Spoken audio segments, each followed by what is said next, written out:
Hey guys, it's a little bit after exam season, but I still have some exam tips for you because I'm always late to these things.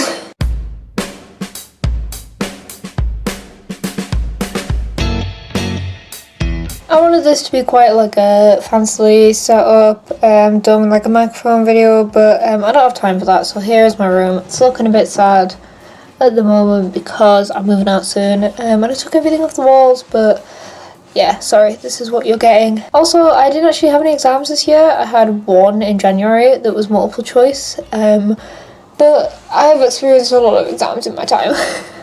Like a lot of exams, too many to even begin to count. And I've realised that I've never made a video like this before. I did what to expect from your GCSE video, and I did what to expect from your AS level, or like what I wish I knew before I started my AS, so something like that, videos.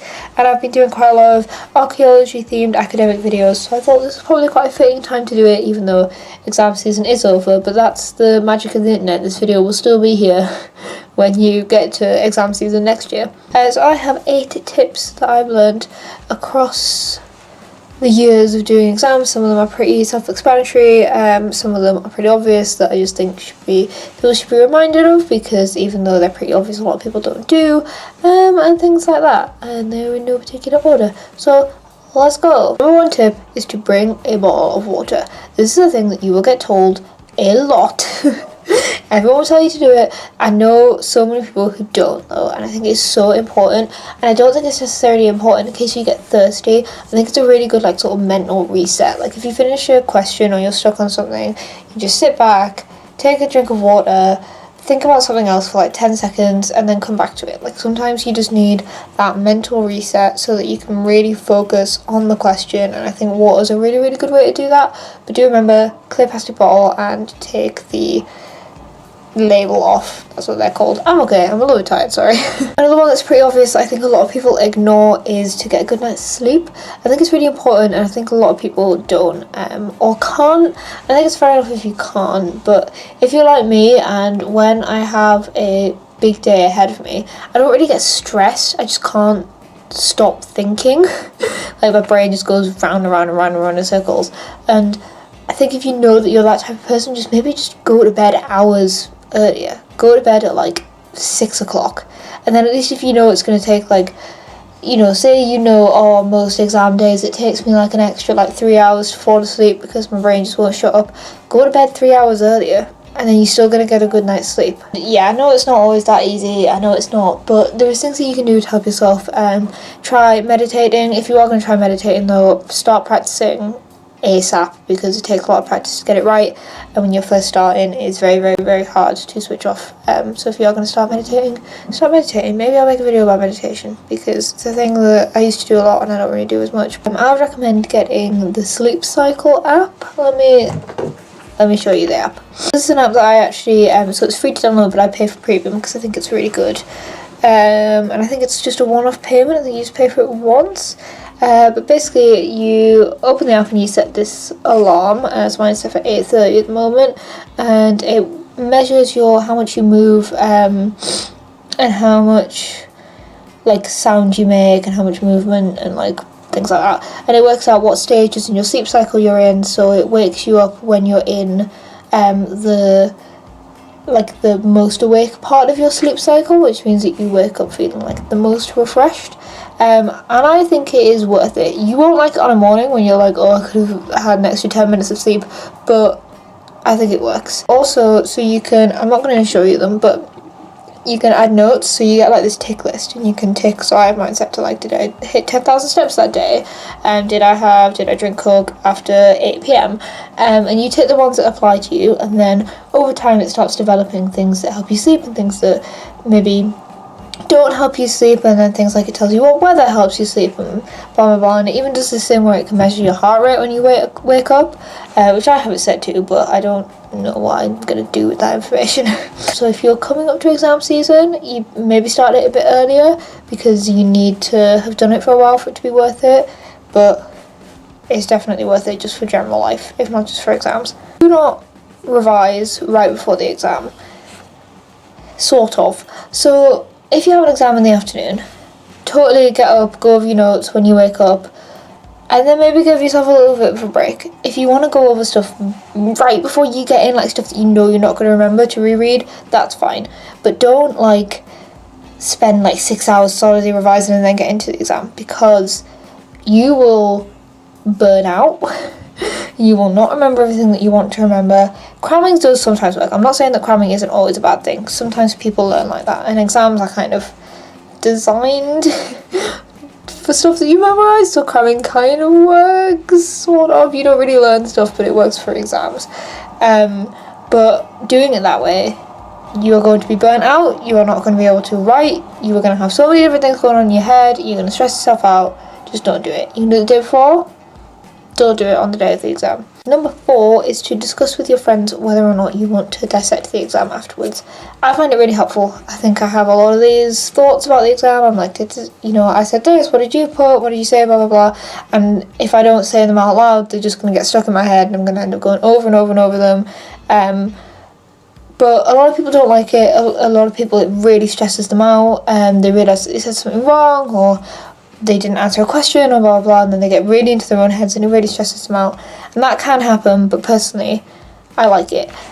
So have a chat with your friends, find out which ones do want to talk about it, which ones don't, and kind of make sure that you stick to what they say.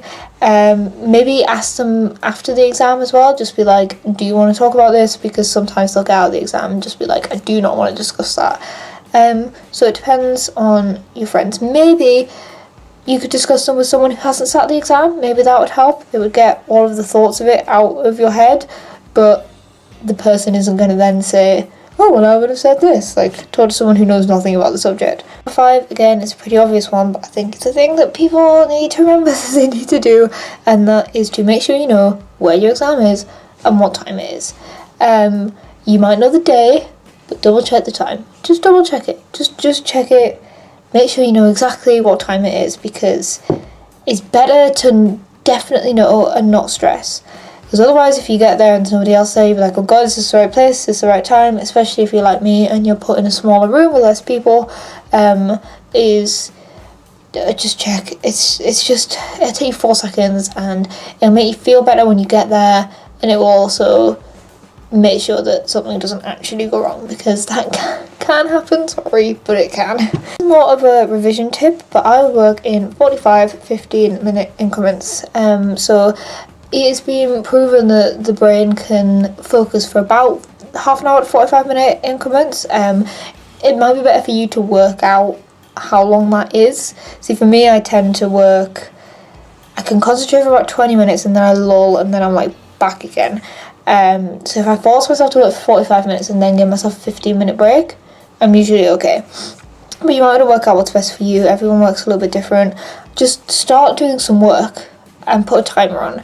And then when you start feeling yourself not being able to concentrate and not really being interested in, just jot down the time.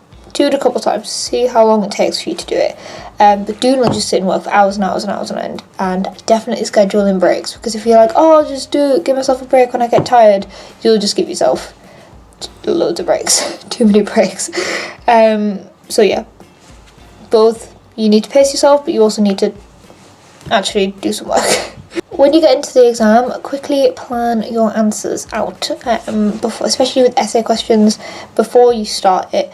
Literally just write down. So I hate planning, but if you literally just write down like 3 themes for your essay or whatever, or just look at it and be like, right, I'm gonna do a quick 10-minute spider diagram. Sometimes it can actually help, because if you don't end up finishing the essay, the marker can see where you're going with things.